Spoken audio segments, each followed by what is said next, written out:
struttura scema a ruotare in senso antiorario. Quel punto lì,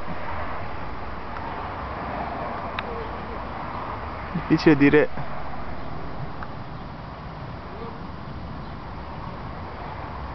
Secondo me è un temporale molto intenso.